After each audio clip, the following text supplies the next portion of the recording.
P.O.P podcast, let's go. The P.O.P podcast, let's go. The P.O.P podcast starts now.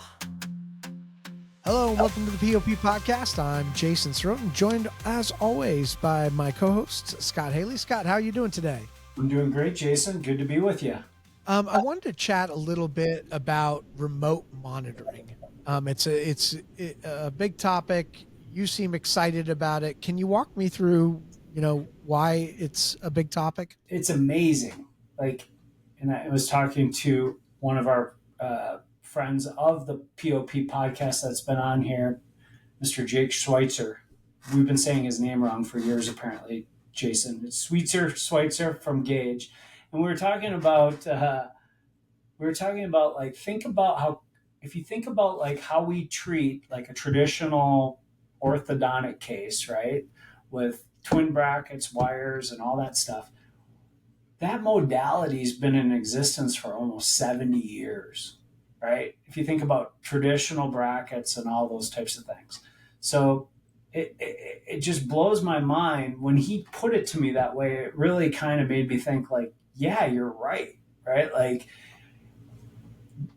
We've become more efficient with twin brackets. We've become, things have progressed, but at the end of the day, where is this all going?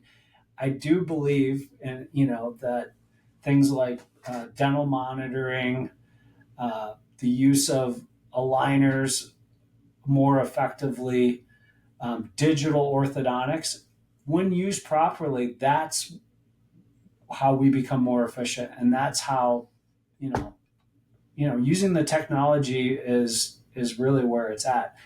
We have practices that are, out there on the spectrum that practice the same way they did 20, 30 years ago in some respects, clinically with the technologies that are in place. And then there's practices that are literally on the cutting edge.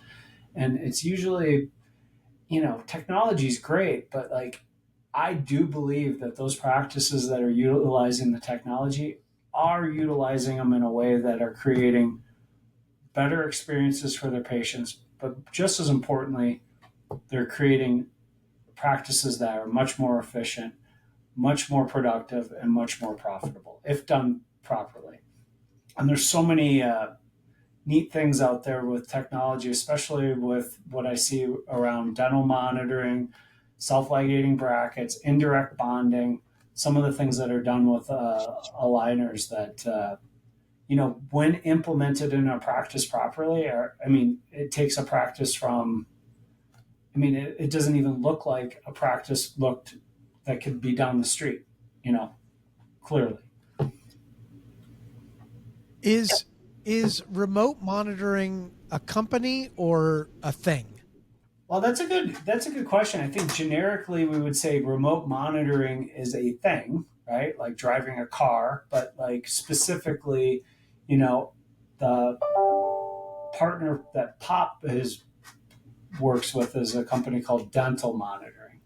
And I think dental monitoring does a lot of things with AI and technology that, when done properly, really, really are substantially impactful to our practices.